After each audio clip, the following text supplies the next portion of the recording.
ঘটনা এবার ঘটেছে কক্সবাজার সমুদ্র সৈকতে। সেখানে খুলনার সাবেক কাউন্সিলর এবং স্বেচ্ছাসেবক লীগ নেতা গোলাম রাব্বানীকে গুলি করে হত্যা করা হয়েছে। খবরে বলা হচ্ছে কক্সবাজার সমুদ্র সৈকতে খুলনা সিটি কর্পোরেশনের সাবেক এক কাউন্সিলরকে গুলি করে হত্যা করেছে দুর্বৃত্তরা।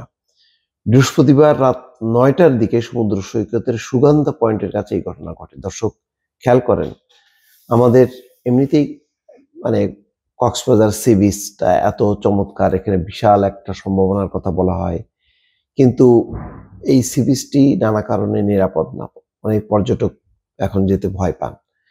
সেখানে আইন শৃঙ্খলা পরিস্থিতি যথেষ্ট পরিমাণ উন্নত, এই ধারণাটা কিন্তু পর্যটকদের মধ্যে হয়নি, যার জন্য বিদেশি পর্যটক কমছে, দেশি পর্যটকও কিন্তু কমতে শুরু করেছে।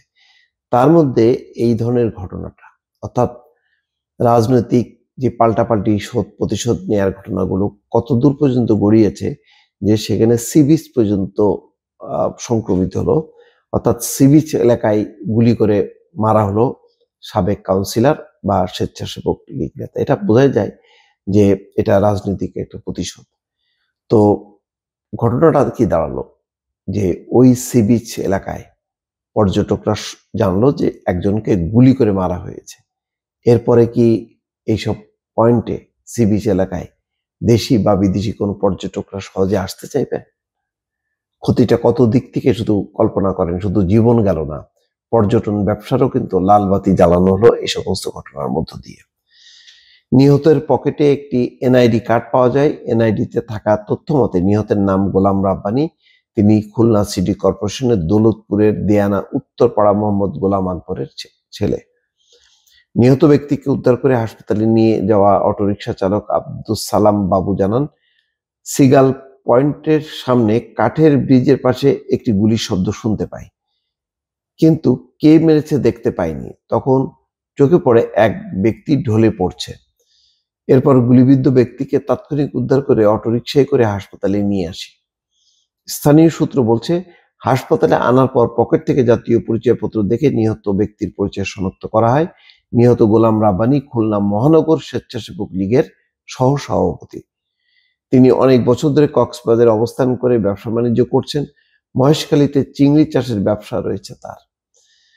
এখন সুযোগ পেয়েছে, হয় তার ব্যবসায়িক প্রতিদ্বন্দ্বী যে সেখানে ব্যবসাটা থেকে তাকে সরাই দেওয়া হলো, ওই ব্যবসাটা দখল করা যাবে, অথবা খুলনার রাজনৈতিক প্রতিদ্বন্দ্বী কেউ, তার দলের হতে পারে, তার বাইরেরও হতে পারে, তারা হয়তো ঘটনা ঘটিয়েছে।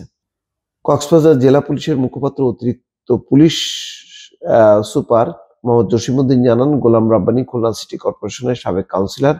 গত 5ই আগস্ট সরকারের পতনের পর থেকে তিনি পলাতক রয়েছেন। তিনি আরো জানান, মোটরসাইকেল আরোহী হঠাৎ এসে এই ব্যক্তিকে গুলি করে, মাথার এক পাশ দিয়ে গুলি প্রবেশ করে অন্য পাশ দিয়ে বের হয়ে যায়। মরদেহ কক্সবাজার সদর হাসপাতালের মর্গে পাঠানো হয়েছে। এখন আসলে এই ঘটনাগুলো দ্রুত নিষ্পত্তি হওয়া দরকার।